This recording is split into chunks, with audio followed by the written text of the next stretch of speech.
trust of all white people. For many of our white brothers, as is evident by their presence here today, have come to realize that their destiny is tied up with our destiny. They have come to realize that their freedom is inextricably bound to our freedom. We cannot walk alone. And as we walk, we must make the pledge that we shall always march ahead. We cannot turn back. There are those who ask in the deputies of civil rights, when will you be satisfied?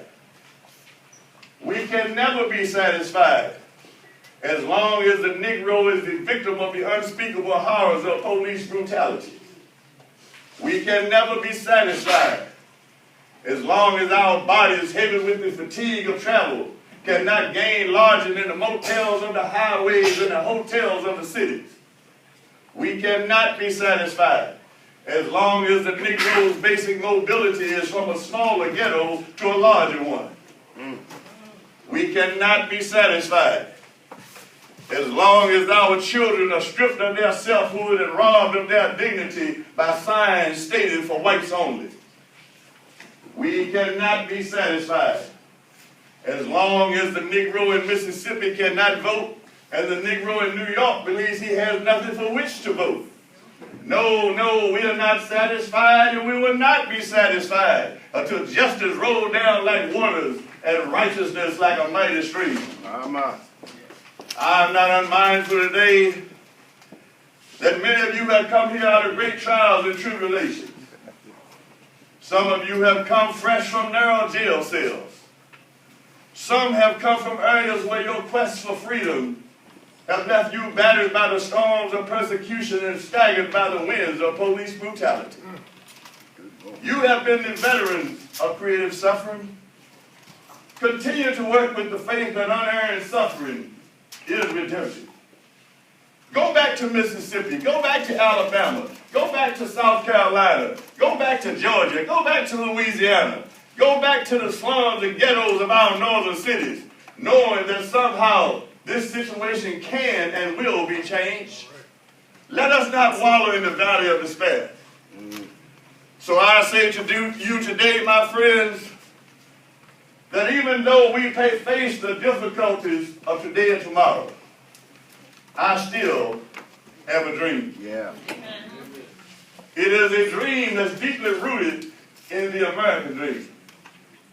I have a dream that one day this nation will rise up, live out the true meaning of its creed. We hold these truths to be self-evident, that all men are created equal.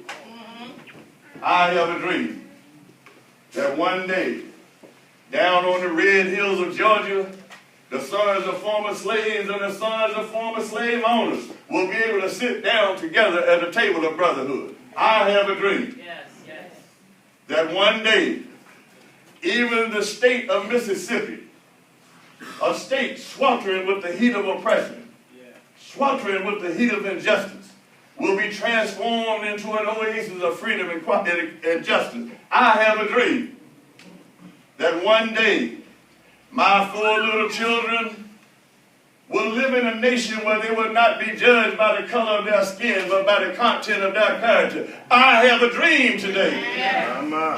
I have a dream that one day, down in Alabama, with this vicious racist, with this governor having his lips dripping with the words of interposition and nullification, right there in Alabama, little black boys and black girls will be able to join hands with little white boys and white girls as sisters and brothers. I have a dream today. I have a dream that one day every valley shall be exalted. Every hill and mountain shall be made low. The rough places will be made plain, and the crooked places will be made straight, and the glory of the Lord will be revealed, and all flesh shall see it together. This is our hope. This is the faith with which I go back to the South with. With this faith, we will be able to hear out of the mountain of despair a stone of hope. With this faith, we will be able to transform the jangling discords of our nation to a beautiful symphony of brotherhood. With this faith, we will be able to work together, to pray together, to struggle together, to go to jail together, to stand up for freedom together, knowing that we will be free one day. This will be the day. This will be the day when all of God's children will be able to sing with new meaning, "My country, 'tis of thee.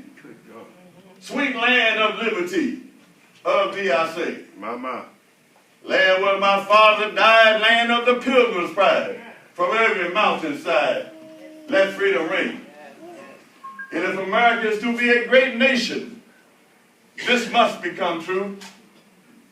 So let freedom ring from the prodigal hilltops of New Hampshire. Let freedom ring from the mighty mountains of New York. Let freedom ring from the heightened Alleghanies of Pennsylvania. Let freedom ring from the snow-capped Rockies of Colorado. Let freedom ring from the curvaceous slopes of California. But not only that, let freedom ring from Stone Mountain of Georgia. Let freedom ring from Lookout Mountain of Tennessee. That's right. Let freedom ring from every hill and molehill of Mississippi, from every mountainside, let freedom ring.